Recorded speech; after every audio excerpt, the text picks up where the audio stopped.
Do you know what is Hitman and dark web Hitman websites? Today, we will tell you what is Hitman website, and also we will discuss a almost real dark website which give Hitman for hire.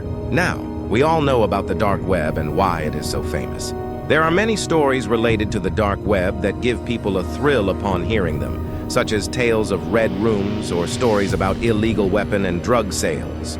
These stories captivate audiences, but the question remains, which of these stories are true? Is there any evidence to support them? For example, concerning red rooms, numerous stories claim people have witnessed these rooms where individuals are tortured on live stream. However, there is a lack of substantial evidence. The evidence available consists mainly of personal stories. Therefore, it is possible to consider that red rooms may be a myth. On the other hand, if we examine Silk Road, it was indeed a dark web platform where illegal items were sold, and there is concrete evidence to support this fact. In my opinion, among the many stories circulating on the dark web, most are made up, especially those about Hitman websites. For those unfamiliar, Hitman websites allow individuals to pay for someone's assassination by providing their address and details. The person hired for this task is referred to as a hitman. Hitman websites reportedly existed on the dark web, but there is scant evidence to corroborate this claim, except for one instance that came close to proving their existence. That was called Besa Mafia. In February 2016, a blog post emerged criticizing a website called Besa Mafia. The post explicitly outlined the activities of Besa Mafia and argued for its closure, providing a link to the website for verification. Subsequently, more posts condemning Besa Mafia surfaced, including one from fightingbesamafia.blogspot.com. These posts uniformly discussed the mafia's illegal activities, aiming to expose and halt its operations. Nearly every article contained a link to Besa Mafia, except for a few authors who withheld it to limit its visibility. Upon careful examination, it became evident that these posts constituted a marketing trick played by Besa Mafia. The objective was to gain attention and popularity for the organization.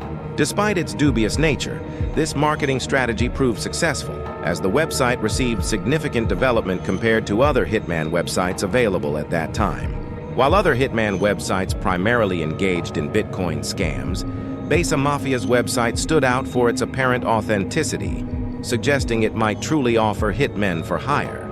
The owner of Besa Mafia was Yura. One of Yura's tactics involved paying numerous freelance writers to generate reviews and blog posts about Besa Mafia. They were encouraged to post as much content as possible mentioning Besa Mafia to increase its visibility.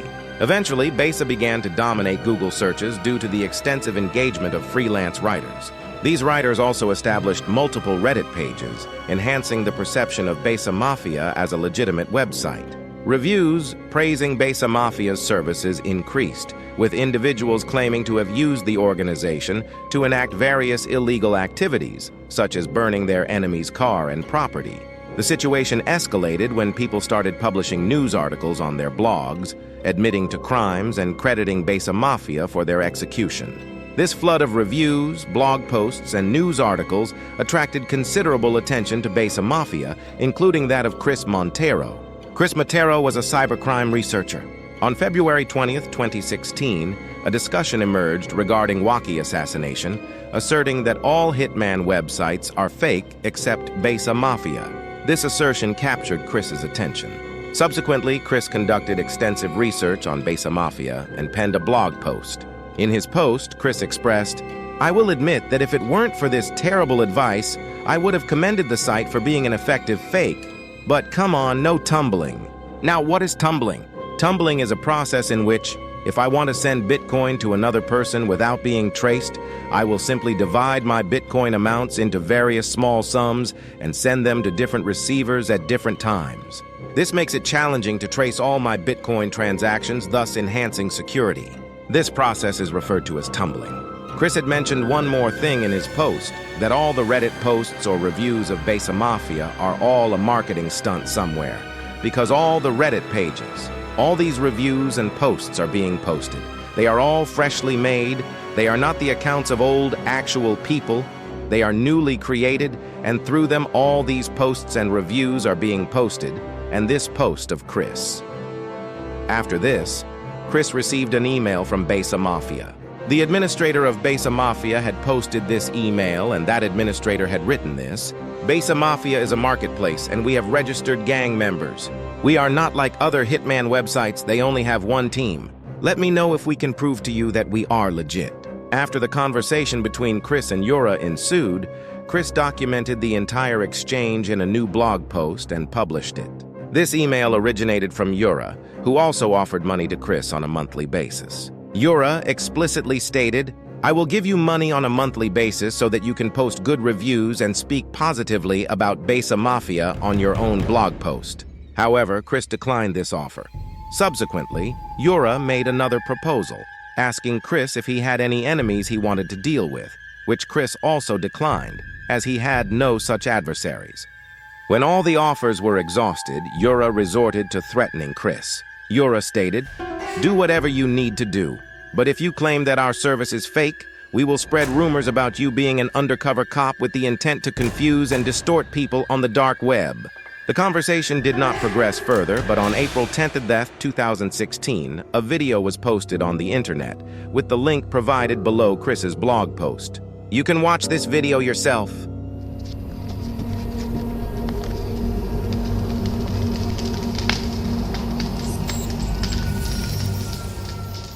Yes, the entire car burning in this video was dedicated to Chris, and it depicts a real crime that occurred in Woodland Hills, California. It's not just one video of this nature that was posted online, there were 2 or 3 similar ones. Other individuals besides Chris were also targeted in these videos. They were dedicated to everyone who had labeled Besa Mafia as fake online. Among them were Pinochet and Fox. These 2 individuals were administrators of a community page called Hidden Answers, and they had publicly declared Besa Mafia to be a fake website. Chris also sought assistance from the police, but they informed him that the crimes fell within their jurisdiction and were beyond the realm of computer specialists, leaving them unable to intervene. However, an event occurred that tarnished the reputation of Besa Mafia. Faced with the police's inability to investigate, Chris felt compelled to hack the Besa Mafia website himself. He identified a small vulnerability in the website, which allowed him to carry out the hack. While engaged in this endeavor, another individual, BRPSD, was also attempting to exploit the same weakness to hack Besa Mafia. BRPSD had succeeded in hacking the website before Chris did. After hacking the website, BRPSD extracted all the information and released it online, significantly damaging the reputation of Besa Mafia. The file dump contained all conversations between the administrator, Yura, and customers who were transacting on Besa Mafia. It included approximately 2,682 messages and 38 hit orders, each containing photos of the victims, their phone numbers, and addresses. The dump also revealed that in the last 2 months, Besa Mafia had processed transactions worth $60,000 in Bitcoin from customers placing hits. Upon the release of the file, Yura went into damage control mode. He flooded the internet with blog posts and replies claiming that the file dump was fake and unrelated to the Mafia. However, those familiar with the internet recognized the authenticity of the dump.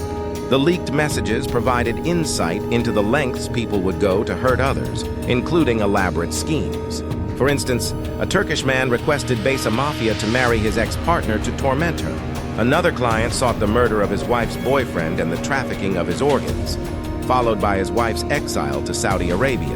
Numerous clients provided specific instructions for murders, including dates, locations, and preferred methods. Amidst these requests, one innocent plea stood out. A client asked Besa Mafia to change his semester grades. Subsequent hacking incidents unfolded, with Judge Judy executing the final hack. Together with Chris Matero, they gained access to the website's user credentials and declared Besa Mafia a scam, leading to its closure. And thus, the saga of Besa Mafia came to an end. This is not the end, we still have much more to say about Besa Mafia. Wait for our next video to explore more about Besa Mafia's dark reality and a real murder done by Hitman from Besa Mafia. Comment down if you really want part 2 of Besa Mafia. Subscribe to get notification and like this video to support us.